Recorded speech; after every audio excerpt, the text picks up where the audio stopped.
Disclaimer: content in this video has been created strictly for educational and investigational purposes. There is no intention to glamorise or endorse criminality or any aspect of crime. The information in this video has been acquired online from publicly available sources. Clackmannanshire, early 1960s. Scotland's industrial lungs, which are the coal mines, are starting to choke. The black gold that once powered the nation's empire is running out, and places like Glenochil colliery, once buzzing with 900 workers, are falling silent.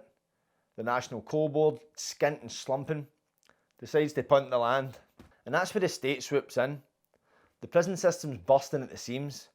Reforms are word on everybody's lips, but punishment is still a game. So the SPS buys up the land in the shadow of the Ochil Hills and decides this will be the site for a new kind of institution. But they weren't building a traditional jail, no. Glenochil was opened in 1966 as a detention centre, the home of the so-called short sharp shock. It was a brutal wee experiment aimed at young offenders, mostly teenage boys, a lot of them for schemes like Postal, Easterhouse, Drumchapel and Govan. The theory: hit them hard, hit them fast, and scare the crime right out their system. We're talking military style discipline here. Grueling routines, early rises, bed checks, shouted orders, silence in the halls, nae back chat, nae freedom. If you moved too slow, you ran laps. You spoke at a turn, you scrubbed flares. The screws were more like drill sergeants than social workers, just like the typical approach by jails and institutions of that era. But the truth is, the place was built in a hurry. They reused the old colliery buildings to save cash. The miners' bathhouse turned into cells. The canteen converted into an education wing, though no much education ever happened. The medical room that once patched up pit injuries became the place you were dragged if you get battered.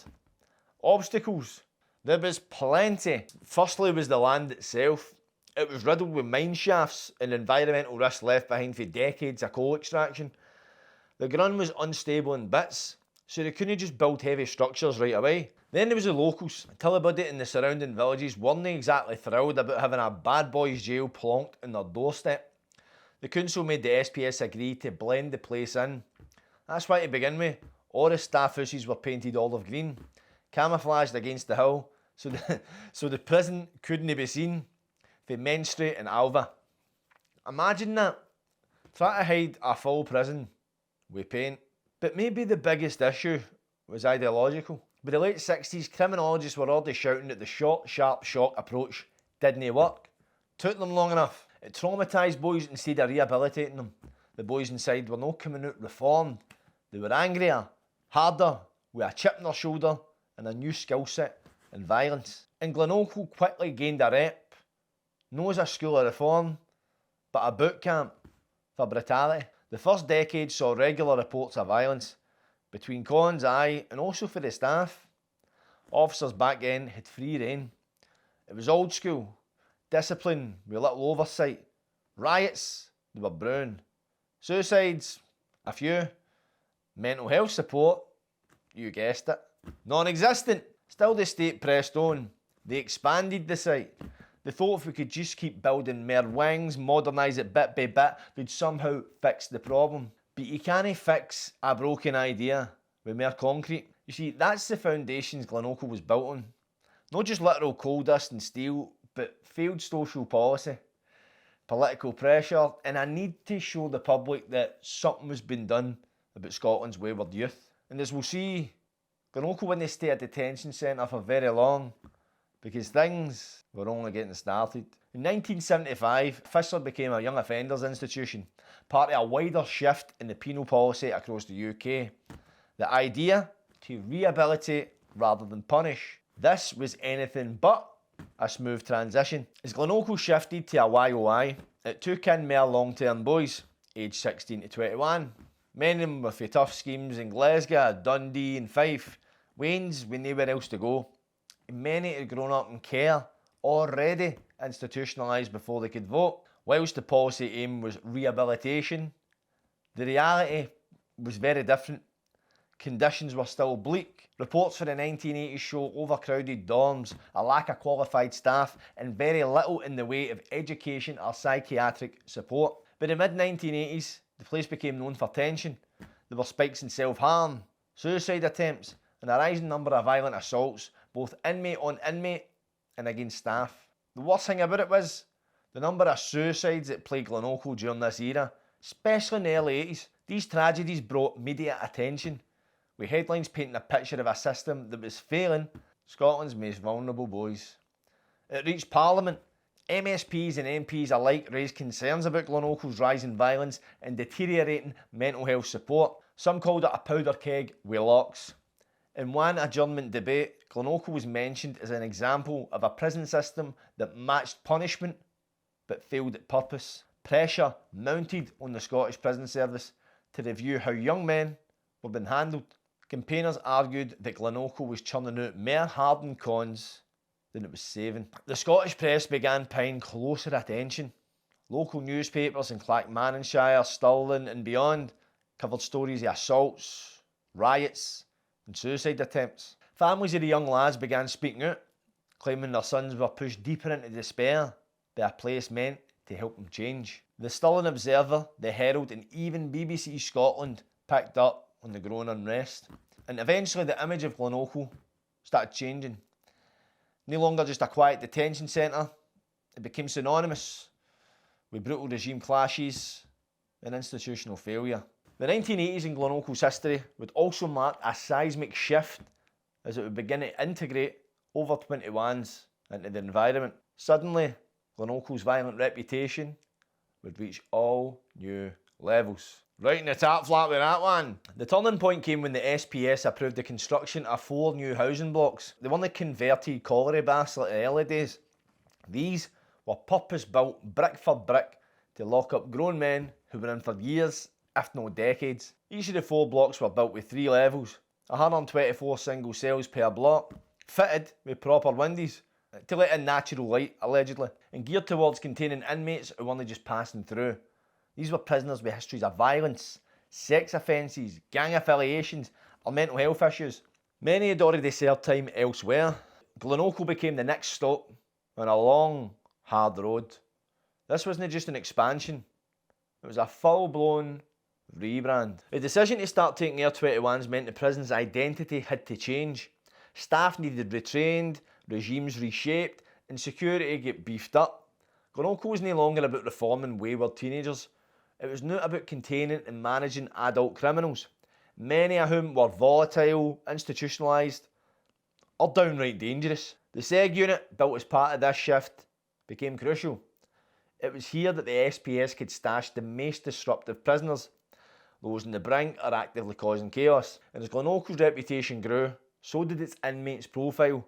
Sex offenders, violent offenders, lifers, and guys on OLRs were now coming through its gates. In a way, Glenochil mirrored the broader trends in Scottish justice. A system straining under rising prison populations, drug-fueled crime, and repeat offenders. The short, sharp shock was quietly shelved, replaced by long-term containment and risk management, and the atmosphere changed and all. The air got a bit heavier. Staff spoke of rising tension. Gang disputes simmered beneath the surface. Assaults became more brutal, more targeted. And soon enough, Glenochil would become the scene of riots, hostage-taking, suicide, and even murder. In 1994, Glenochil fell victim to one of the worst riots in its history. It started like many do, with a grudge and an opportunity. By this point, Glenochil was already infamous. A breeding ground for violence where hardened criminals rubbed shoulders with broken addicts and career nut jobs. On this particular day, early January, the wing was on edge. It exploded when a gang of cons took a prison officer called Tom Jones hostage. It's not unusual for the cons to riot. He was battered across the head with a table leg, dragged inside a cell and used as a human shield. Petrol bombs were apparently thrown and the riot squad called in and the wing transformed into a war zone. The ringleaders were soon identified. They were later dubbed the Glenochil 8. You had George Goofy Docherty, Jimmy Holland, Tam Monaghan, Matt Young, Stephen Given, Richard Wiper, Sean Kyle and Billy Weatherall. They covered their faces with shirts and prison gear, but they were still recognised by the screws. Must have obviously been known. Their demand started half comical. Sack the Select Board, they were shouting. But things turned dark quite quickly.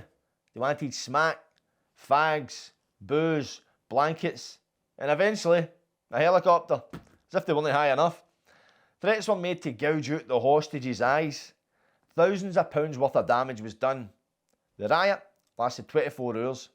When it finally ended, Tom Jones was freed and the Glenochil 8 were split up and shipped across the system. Some went to Ballini's new segregation unit known as the Wendy House. Others awaited trial. But then came the twist. You see, Billy Weatherall, considered the least dangerous of the 8, was a petty thief and a drug addict. He turned crown. He flipped on them. And that's when things got really deadly. The day before he was set to testify, Billy Weatherall vanished. He was last seen at 10 PM in Maryhill. The next morning, his body was found in a lay-by in Bishopton. He'd been shot in the head. The trial fell apart. With no witnesses, the other 7 guys walked free, at least for additional time. The Glenochil 8 trial was branded a complete disaster for the Crown. And Billy Weatherall's murder remains unsolved to this day. It was almost 20 years later before Glenochil was in the media again for another murder. But this time, it was behind bars. This is the story of a guy described by a Scottish judge as having one of the worst criminal records ever seen. His name is James Bernard Patrick Rock, aka Porky. By the teens he was already a recurring guest at Her Majesty's pleasure. In 1992, aged just 22, he committed his first murder and got life for it. But jail never really straightened him out. In fact, it made him worse. You see, inside he thrived on chaos. Violence wasn't just a last resort, it was his language. Here's just a snippet of Porky's greatest hits, right? In 1997, he got 6 years for 2 savage assaults. 2002, he got 8 years for assault and abduction. 2004, he got 4 years for assault to injury. In 2005, he got 8 years for assault with a weapon, leaving his victim near death. And in 2019, he got 9 years for attempt murder. He stabbed a guy and left him disfigured for life. People like to talk about rehabilitation in the prison system, right? But there's always that 1% that no matter what you do to them, they'll never change. Porky fits into that demographic. You see, jail's very different from what you see in America. Serious incidents do happen, but they're usually more calculated and rarely random. For instance, slashing, stabbings, etc. Rarely you'll ever hear of a murder in jail, unless Porky's involved. It was the 9th of January 2021, inside the walls of HMP Glenochil, when Porky struck again. He lured fellow con Dean Ramsey into his cell. No warnings, no noise. Once he hid him in, he tied the boy's wrists, made a ligature out of bed sheets, and strangled him near enough to death. Ramsey suffered a brain injury, so severe that he never recovered. 2 days later, he passed away in hospital. The screws said Porky walked out his cell afterwards, cool as you like, wiping his hands and his head. He just finished a workout. And he turned to an Archon and said, quote unquote, just 'cause I'm old, he thinks I'm a dafty. Well, it cost him his life. But it wasn't just Dean Ramsey's life it was lost that day. By July 2022, Porky was at the High Court in Glasgow. He pled guilty straight off the bat.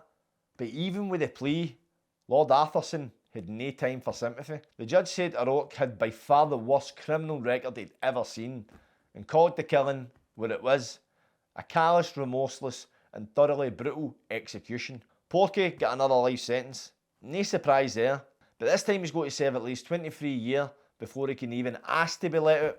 And let's be honest, with a past like his, it's likely he's never going to see daylight again. Let's just say I wouldn't want to skip that guy in the dinner queue, not I'm talking about. A very dark chapter in Glenochil's history, although some people might argue that things would take a darker twist, if that's even possible, when the jail made the decision to dedicate a large portion of its capacity to sex offenders. It's only a matter of time before you land in this subject, innit? Up to the 1990s, Glenochil had already built a rep as a hard-nosed jail, a place to shove long-term, high-risk prisoners out the road. But with overcrowding and pressure building in our Scottish jails, Glenochil found itself right in the middle of another controversial shift. In the late 90s to early 2000s, the SPS began to designate specific facilities across the country to manage sex offenders. Not just to punish them, but to separate and protect them from mainstream cons. After a series of violent incidents elsewhere, notably in places like Peterhead and Ballinnie, the SPS needed somewhere new, modern enough to handle the challenge, but remote enough to avoid public outrage. That somewhere was Glenochil. Glenochil's layout made it ideal, right? With any new blocks built in the early 80s, there was space to create segregation, to isolate certain prisoners and maintain strict control of their movements and interactions. Each block could essentially function as its own wee isolated prison, ideal for keeping different categories of prisoner apart. By the early 2000s, the SPS formally started transferring convicted sex offenders into Glenochil for Peterhead, Perth, Ballinnie and other institutions, filling the halls with men convicted of the darkest of crimes. But this move wasn't just practical, it was political. See, public anger about sex offenders had reached boiling point in the 90s, fueled by high profile cases like the World's End murders. The SPS were keen to demonstrate control, safety and rehabilitation efforts publicly, with Glenochil at the centre of this controversial policy shift. As you might imagine, this didn't go down quietly.